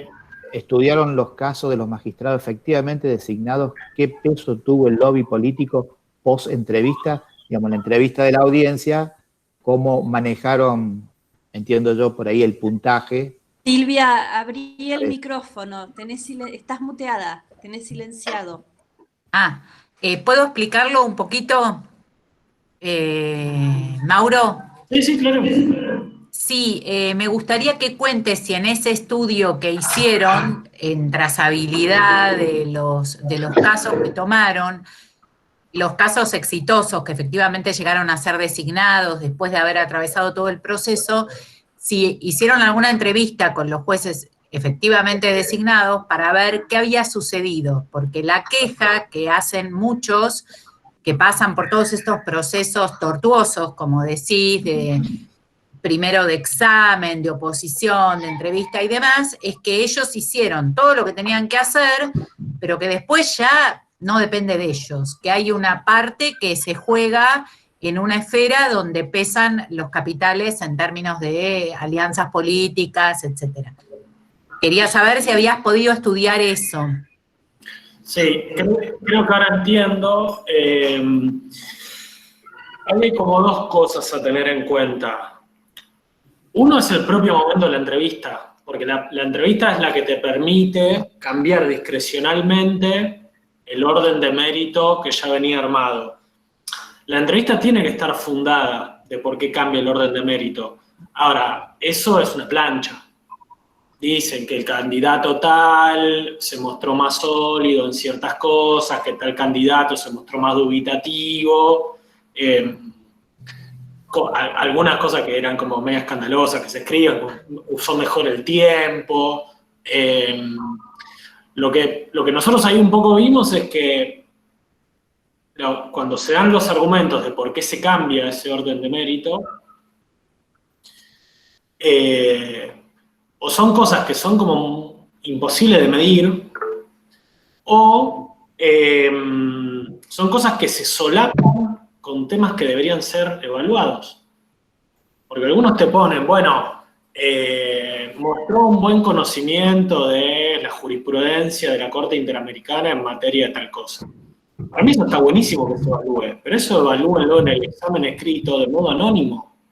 No cuando estamos todos mirándonos la cara, sin ningún tipo, tampoco el examen anónimo resuelve todo, ¿no? Pero si nos parece importante ese tipo de cosas, que a mí sí me parecen importantes, esas cosas deberían ser evaluadas en una instancia anónima, donde las preferencias por ahí personales o ciertos lobbies no, es mucho más difícil que penetren, como el momento de la entrevista, que es un momento donde eso es mucho más permeable. Y el otro problema que existe tiene que ver con las vacantes simultáneas y las ternas simultáneas, que es el otro gran problema que nosotros también tenemos acá en provincia y que vamos a ver si podemos modificar. Yo creo que no vamos a tener éxito, pero el punto es el siguiente: cuando hay vacantes simultáneas y hay, suponete, 7 cargos, hay 21 personas en la terna. Entonces, puede pasar que el primero o la primera, el segundo y la segunda no entren en la primera, entra el tercero, entra el sexto o la sexta, entra el noveno o la novena. Entonces, el que sale 21 es juez, jueza, y lo que salieron 1, 2, 3, 4, o 4, 5, 6, 7, no entran. Eso se puede resolver con otro sistema, que es un sistema de ternas con suplentes. Entonces, cuando el ejecutivo va eligiendo uno de la terna, va entrando un suplente o una suplente. Esos 2 momentos son los 2 momentos donde hay mayor discreción. Y lo último que digo, yo me reniego a llamarle eso lobby político. La política son los asuntos de la polis, son los asuntos de lo común. Ahí no se juega nada en común. Eso yo lo llamaría el momento del intercambio de mercado, donde ahí priman los intereses particulares. Es súper hegeliano lo que estoy diciendo, ¿no? Un mercado con intereses particulares y un Estado, una política con intereses generales. Pero yo me niego a llamar eso lobby político. Eso no es lobby político, es intercambio de mercancías. Y no por eso estoy diciendo que haya dinero de por medio. Lo que estoy diciendo es lo que hay es el momento de lo particular, ¿sí? Entonces, yo sacaría la palabra política de ese punto, pero no sé si terminé de responder, Silvia. Está sin micrófono, Silvia. Que en realidad las dudas son, por eso decía si ustedes lo habían estudiado, porque me parece súper interesante la investigación que hicieron, me encanta porque trabajaron con casos, hicieron lo que siempre decimos que hay que hacer, trazabilidad, digamos, para saber qué pasó a lo largo de todo el proceso. Es los que dicen, bueno, pero yo ya quedé en la orden de mérito, quedé en la terna, pasé por la entrevista, pasé por todo, pero resulta que después terminan designando a alguien que había quedado muy mal en el examen y donde, bueno, dice, bueno, en realidad yo soy un don nadie, que no tengo ningún vínculo con nadie, y yo llegué por mi propio mérito, todo eso lo hice, más no puedo hacer. A esto es que me refería, y como ustedes estudiaron desde adentro, me interesaba, pero está bueno lo que decís del intercambio de mercancías. Alan quería participar también en respecto a esa pregunta. Sí, un comentario un poco a partir también de la experiencia personal y de, bueno, también conocer un poco del tema sin haber hecho una investigación tan minuciosa como la que condujo Mauro. Y coincido con el comentario que hacía él recién. Yo concursé para fiscal, no concursé en el Consejo de la Magistratura y tuve la oportunidad de quedar en una terna y vivir ese proceso que vos mencionás, Silvia, de lobby político y que recién. Y hablé, digamos, cuento porque no, la verdad es que todo eso debería ser público. Primero, durante el final del gobierno de Cristina, mandaron mi pliego, yo quizás te diría, podía tener mi propio lobby político directo porque por justamente los temas que venía trabajando tenía conocimiento y relación con los funcionarios que por ahí tomaban las decisiones sobre el envío de los pliegos y la verdad ahí no tuve ninguna necesidad no tuve que ingresar en ningún tipo de intercambio ni de conversación ni nada, sino creo que fue el envío de mi pliego una decisión de que el perfil profesional mío y en sintonía por ahí con el perfil que querían promover. No se llegó a tratar el pliego y luego, cuando asume Macri, lo retira y los reevalúa. Y bueno, ahí después el gobierno de Macri mandó mi pliego y lo terminó retirando. Y hubo, digamos, algunas impugnaciones en el Senado de organizaciones, bueno, vinculadas a la defensa de los represores y demás. Pero lo que me interesa contar es esto. Cuando hablé con los funcionarios del gobierno de Macri que tomaban las decisiones sobre el envío de pliegos, ellos lo que me decían es que yo me presentaba y les decía, miren, yo me dedico a esto, yo hago juicios de lesa humanidad, soy abogado de abuelas, si ustedes dicen que les interesa que estos juicios sigan, nombren un fiscal que puede trabajar en estos juicios, que era el cargo al que yo aspiraba, digamos, me permitía trabajar en esos juicios. Otra cosa no voy a hacer, no me voy a pintar de amarillo ni... Y ellos me respondían, me dicen, no, está bien, eso está bien, pero que me llame un juez, que me llame un fiscal, que me llame, no me llamó nadie para pedir por vos. No, entonces ahí entra el toma y daca, digamos, que plantea Mauro, o sea, no es ni siquiera un lobby político partidario, es un lobby que entra dentro de las operaciones judiciales después posteriores, porque si un juez, un fiscal llama para pedir por alguien, después ese juez, el fiscal, le debe un favor o sea, no solo debe un favor el funcionario que es nombrado, debe un favor el funcionario que pidió por él. Es la cadena de favores, ¿no? Y bueno, ni que hablar que en mi caso decía, yo no voy a andar pidiéndole a los jueces y fiscales que te llamen, son con los que yo litigo, o sea, no, me estás pidiendo... Pero bueno, anécdota personal aparte, digo, me parece que es como es pensado desde el poder, muchas veces, desde esos sectores. Y ahí creo que de parte de los que concursan, o sea, lo que nosotros también tenemos que demandarle es coherencia, porque ese discurso de yo salí primero y no me designan, y ojo, porque las reglas del juego son claras. Hay un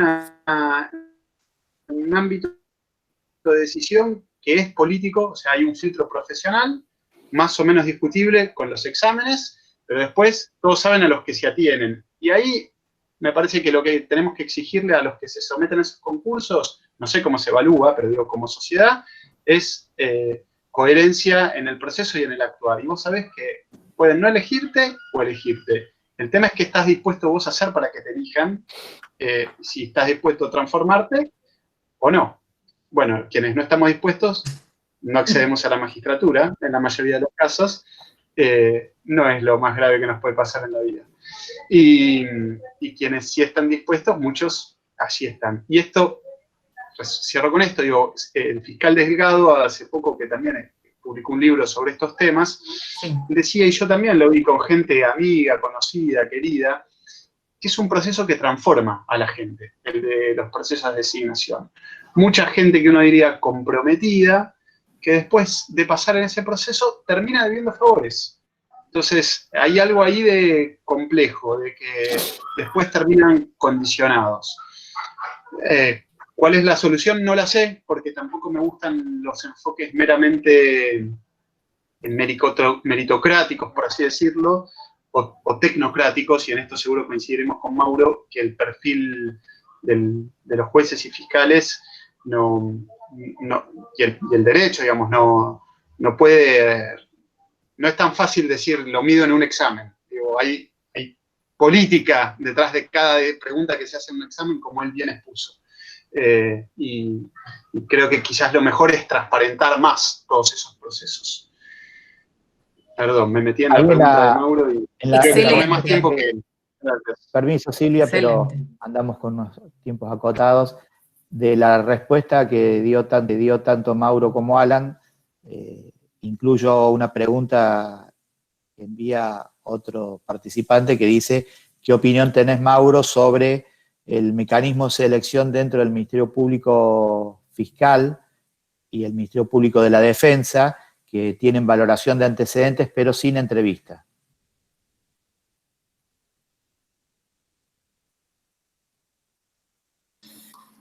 Me parece que ahí hay un punto que es, en algún sentido, más interesante, no solamente del proceso de evaluación para cargos de fiscales, fiscalas, defensores y defensoras, sino también para rangos inferiores. O sea, en el Ministerio Público de la Defensa se hacen exámenes periódicos de modo tal que no solamente es necesario haber rendido un examen para acceder a los cargos máximos, sino también para cargos de secretario letrado, por ejemplo, secretario letrada, es necesario tener por lo menos el examen aprobado.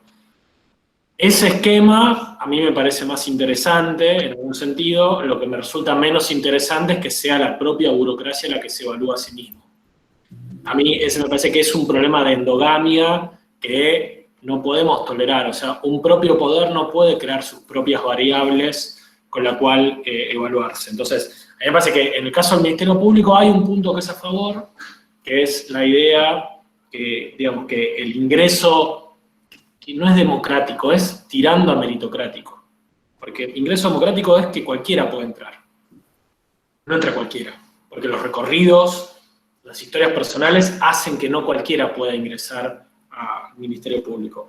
Y además hay exámenes para acceder a cargos que no son los de defensor o defensora, fiscal o fiscales, sino que para cargos más bajos. En ese punto me parece que es más interesante que no haya una entrevista. Me parece que es más interesante. Y en esto quiero ser también como claro, quizás el problema no sea en sí mismo la entrevista. El problema es que la entrevista no queda muy claro qué se evalúa, qué puntaje tiene. Si en Nación existiría una entrevista con algún puntaje que uno sabe, bueno, son 5 puntos, son 10 puntos, es el 5% del total o algo por el estilo, están un poco más claras las reglas del juego. Ahora, si es un espacio donde el orden de méritos se cambia de modo completamente discrecional, ahí es un problema. Entonces, en ese punto me parece que el Ministerio Público tiene un punto a favor, sí tiene un punto en contra, que es que no tiene una instancia externa de definición de cuáles son los perfiles, en este caso, no de jueces o de juezas, sino de defensores y defensoras, fiscales y fiscalas. Bien. Sí, ahí en ahí el chat, Alan está recomendando el libro de Pablo Slominski de Forum Shopping, que tiene un poco varias respuestas para muchas de estas preguntas. hay una pregunta de Verónica Picone. Antes de hacer la pregunta, quiero comentar si estrictamente a las 20 tenemos que cerrar, Mauro y Alan, que estaban ajustados con el tiempo. Bueno, listo. Entonces, yo no voy a hacer mi pregunta. Voy a comentar lo que señala Verónica Picone. Ella dice que si es muy política, retira la pregunta y no se ofende. Lo que dice es que Lo que sucede que da para otra charla más o menos. Claro, sí. Así Nos que quedamos bueno, hasta el domingo. pueden no responderla. ¿Qué posibilidades hay de que un gobierno popular logre cierto eco dentro del Poder Judicial frente a las estructuras judiciales cooptadas por el capitalismo colonial? Y se refiere expresamente, supongo que no necesariamente circunscrito a estos casos, pero ahora en particular a Bruglia, Bertuzzi y Castelli, la respuesta de la Corte. Y dice, reitero, si no da para esta charla, retira la pregunta y no se ofende.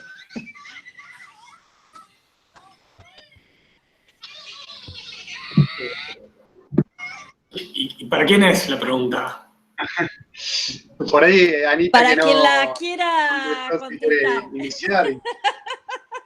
Para quien quiera... No, a mí francamente, perdón, pero a mí me parece que no puede pasar una charla sobre este tema sin hacer esa pregunta. Esa es mi sensación, ¿no? O sea, porque sería como decir, está pasando esto, es el tema del momento, es un tema que tiene que ver con el lawfare, con las causas que le hacen, las causas judiciales que le inventan a gobiernos populares y todo, y plantear, discutir este tema sin hacernos esas preguntas, como que sé que se va de foco de la presentación del libro y del contenido de lo que ustedes trabajaron, ¿no? Pero bueno, lo quería hacer de todas maneras, pero puede ser para otro momento, ¿no? Y Dani, hace tu pregunta, lo que fuere. No puedo dar alguna respuesta. Yo tendría como primero un gran matiz de pensar que la estructura judicial está cooptada por el capitalismo colonial. Yo tendría ahí como ciertos matices. Primero, porque yo no creo que haya una única estructura judicial. Lo que llamamos poder judicial en realidad esconde estructuras que en apariencia son similares, pero que en funciones son muy distintas. Es muy distinto lo que hace un juez o una jueza de Comodoro Pi, de lo que hace un juez civil, de lo que hace una jueza comercial, ni que hablar a nivel provincial. Entonces yo, ahí lo que diría es que sería como un poco más, quizás, cuidadoso de englobar todo, o de mirar todo el Poder Judicial a la luz de la cloaca de Comodoro Pi. Yo tendría como esa precaución. Y lo segundo, digamos, no para dejar de responder, pero yo lo que me preguntaría, y me lo preguntaría críticamente, es ¿qué modelo de justicia tenemos los gobiernos populares? Y yo creo que no tenemos una respuesta para eso. O sea, no es que tenemos la respuesta y la matriz colonial del Poder Judicial es refractaria a nuestra propuesta. No tenemos una propuesta muy clara. Y acá lo voy a decir porque es algo que yo ahora que estoy en la gestión, lo sufro mucho. Retomando lo que decía Alan, hay muchos compañeros y compañeras que siguen creyendo que hacer política judicial es nombrar a los amigos. Y lo que no se dan cuenta es que los jueces son amigos de ellos, son amigos de la propia estructura judicial, pero porque la propia estructura judicial lleva a eso, no por culpa de ellos. O sea, porque pasan dos cosas. Ponemos un compañero, ponemos una compañera, y tenemos que poner un mártir para que después funcione, porque después la estructura le pasa tanta factura que, bueno, nada, o se sacrifica o cede un poco. Entonces, el primer punto de partida que tenemos que asumir, y que no lo hemos asumido, es sacarnos de la cabeza que tener una política judicial es nombrar jueces y juezas compañeros, progres, de izquierda, o el nombre que queramos poner. Los jueces son primeros jueces, las juezas son primeras juezas, responden a esa estructura y después vemos. Y sacándonos de la cabeza ese punto, tenemos que pensar un poder judicial, y yo creo que hay que pensarlo segmentadamente, no podemos seguir pensando que la misma estructura judicial, con la misma lógica de juzgado, con la misma lógica de jerarquía, responde a problemas tan distintos como los que transitan en los juzgados. Entonces, yo para responder, no diría qué posibilidades hay de que un gobierno popular penetre en el Poder Judicial, yo haría una respuesta como antes a eso, qué posibilidades hay que un gobierno popular deje de pensar ciertas cosas y empiece de verdad a pensar una política judicial desde una perspectiva de las políticas públicas. Yo creo que eso no lo estamos haciendo. Sí, no sé si Anita quiere hacer un comentario, si no, si puedo, yo para no... Si puedo muy breve sobre esto, que de nuevo, coincidiendo con Mauro, yo creo que la experiencia, no solo del proceso, digamos, de los 12 años del gobierno de Néstor y Cristina, bueno, el proceso de ahora está abierto, ¿no? Es un interrogante, sino también la experiencia de otros gobiernos populares en la región, ilustra mucho esto de lo que dice Mauro. Ha habido muy poca reflexión de fondo, propuestas, digamos, a mi modo de ver, de realmente rearmar la organización judicial, que entiendo la corrección de Mauro, no diría que es colonial, pero muchas cosas, digamos, el sistema judicial, por lo menos que tenemos, aún vigente a nivel federal, en muchas provincias se ha reformado o avanzado en grandes cosas, es muy parecido al que teníamos hace 100 años, 150 años. Y digo, y eso pasa mucho en Latinoamérica. Y los procesos populares que hubo en estas últimas décadas en América Latina, para mí dejaron una gran deuda en este campo. Bolivia avanzó con la elección popular de jueces, y la verdad que no es algo que tenga yo muy estudiado. Conozco más la experiencia de Estados Unidos en ese sentido, y creo que para tomarla con mucho cuidado, y vean los ejemplos, ¿no? Estados Unidos también tiene elección por voto popular de jueces y fiscales, y ahí hay un gran peso de las corporaciones, influencia de las empresas en esas elecciones. O sea, se puede pensar y regular de otras maneras, pero es una gran luz de alarma. Y yo lo que creo que hay que pensar es tratar de buscar estructuras judiciales más horizontales, y con instancias de participación popular en los procedimientos y en las decisiones. El ejemplo típico, digamos, es el del juicio por jurados, pero es una instancia que llega siempre al final de los procesos, ¿no? Uno cuando llega al jurado es porque atravesó todo un largo derrotero del proceso judicial antes. Parece que hay que reflexionar por ese lado cómo sacamos al Poder Judicial del control de una corporación, que somos los abogados y las abogadas, más los abogados que las abogadas, los que controlamos ese Poder Judicial. Eso. Ahí sí puedo meter un pequeño bocadito a raíz de lo que decía Alan. Creo que también en este sentido la participación y pensando los incentivos también para, no solo para hacia adentro perjudicial, sino también hacia la ciudadanía, digamos, para entender un poco qué es lo que se pide cuando se accede o que se busca a la justicia, en estos términos así amplios, ¿no? A la administración de justicia, qué es lo que se busca ahí. También, digamos, todos los procesos que sacan el eje o que corren un poco el eje a la industria del juicio, digo, en ese sentido, Alan, también, digamos, a no tener que que ir obligatoriamente, que acudir con un letrade, también, digamos, no solo yo pensando desde el punto de vista también de lo carcelario y de estos procesos que una vez que inician medio que no se pueden frenar y que generalmente tienen ahí a la prisión como una herramienta, incluso en los temas de violencia por motivos de género que con Dani en otro momento y acá con algunas compañeras lo hemos charlado, cómo este tipo, digamos, de respuestas podrían ser también una forma de vincular a la ciudadanía con la justicia, con la administración de justicia desde otro lugar, menos jerárquico, menos formalista, y que tenga un poco más también de receptividad a que es aquello que se busca al final de ese proceso, al final de esa búsqueda de justicia, entre comillas. Como una forma también de pensar de antes, ¿no? De qué pasa previo a que se inicie un proceso. Y cómo también, los jueces los administradores, operadores tienen que estar preparados de otra forma, en eso también de la educación, digamos. Prepararte para dictar una sentencia por escrito o en el marco de un juicio súper formal es una forma de prepararte, y otra es teniendo que conversar con personas que están implicadas en un conflicto, que puede ser un conflicto que tenga otras causas u otro encuadre, y la preparación tiene que ser otra, incluso pensar también en estructuras de menos abogados dentro del Poder Judicial, más interdisciplinarias. Esto también, bueno, no es nada novedoso, pero me parece que es un buen puntapié. Bueno, se está poniendo como muy interesante. Justo tenemos el apremio de la hora.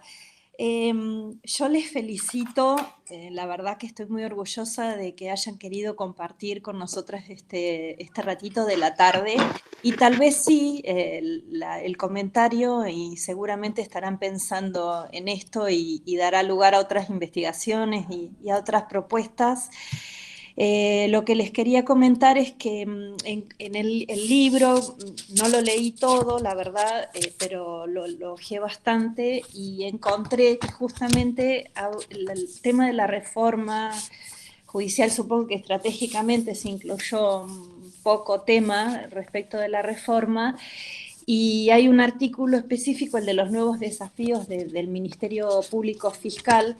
Entonces, me gustaría apuntar, más que una pregunta, es un comentario, y va un poco en la línea de pensamiento colonial también que planteó Verónica. Yo soy una defensora del juicio por jurados y de las reformas. Nosotros estamos en una provincia con un juicio con procedimiento acusatorio y desinformalización de los procesos, que la verdad que está dando muy buenos resultados. Pero también me parece que tenemos que empezar a pensar en formas de justicia decolonial en serio, ¿no? Porque estamos importando modelos anglosajones, el juicio por jurado, y así fue inserto, es mi punto de vista muy personal, ¿no? En la Constitución viene de esa línea, y estamos importando procedimientos acusatorios que están dando muy buenos resultados y comparado con el inquisitivo, pero falta mucho trabajo en el sentido de pensar otro tipo de justicia, una justicia de proximidad, de incorporar pueblos originarios. Nosotros estamos en Río Negro, es una provincia que tiene mucho recorrido en esto, mucho para decir respecto de otras formas de resolución de los conflictos y descentralizar también formas de resolución de los conflictos. Tenemos la jerarquía del Poder Judicial es terrible, ¿no? Y en la línea que dice Alan, pero en otro sentido, la horizontalidad. O sea, acá, por ejemplo, la reforma procesal no logró el foro de jueces horizontal y se conservaron las jerarquías. Y fue en el 2014 y fue muy debatido esto.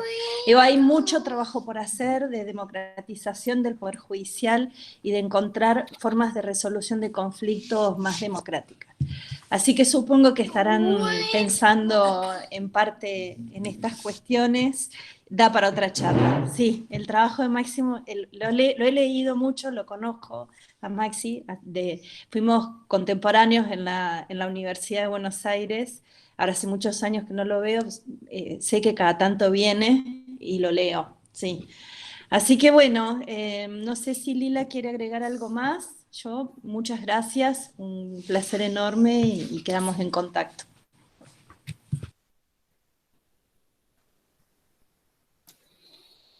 Está silenciada, Lila. Lila, estás muteada, como me dicen mis estudiantes. Así es, bueno, estamos grandes, ¿viste? No vemos los simbolitos. No, les decía que estoy muy contenta que hayan presentado el libro en el marco del instituto, que yo lo leí con muchísima atención y aprendí mucho porque yo no soy abogada, como ustedes saben, así que estuve aprendiendo mucho. Agradezco también a la variada audiencia que tuvimos, no solamente de Río Negro, sino del resto del país. Así que bueno, cuando quieran saben que el instituto los espera con los brazos abiertos a todos. Esperemos en algún momento concretar que sea presencial, pero no depende ni de ustedes ni de nosotros. Y muchas gracias por esta nueva charla de pandemia, a Mauro, a Ana, a Alan, a Daniela y a Miguel, a Goyo como siempre, y nos encontramos en la próxima. Gracias a todos y todas. Chao, Nos hasta vemos la luego, próxima. gracias. Chao, un gusto, hasta luego. Hasta luego.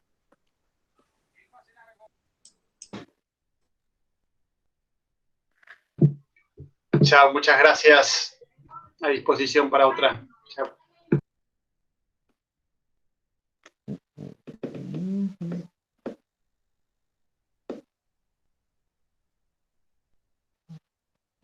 No está.